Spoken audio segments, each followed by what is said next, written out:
Hello అండి, omelette ఎప్పుడు ఒకే విధంగా కాకుండా ఈ విధంగా ట్రై చేయండి.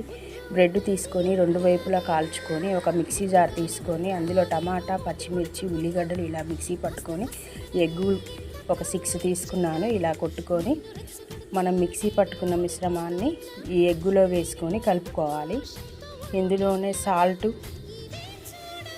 గరం మసాలా ఈ విధంగా కలుపుకొని ఒక పేనం పెట్టుకొని ఆమ్లెట్ వేసుకొని ఆమ్లెట్ పైన బ్రెడ్ పెట్టుకోవాలండి. పిల్లలు చాలా ఇష్టంగా తింటారు. ఈ విధంగా చేసుకొని మాడకుండా సిమ్ములో కాల్చుకోవాలి.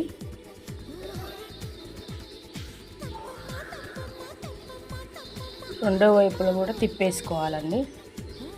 ఇంతే, చాలా ఈజీగా తొందరగా అయిపోతుందండి.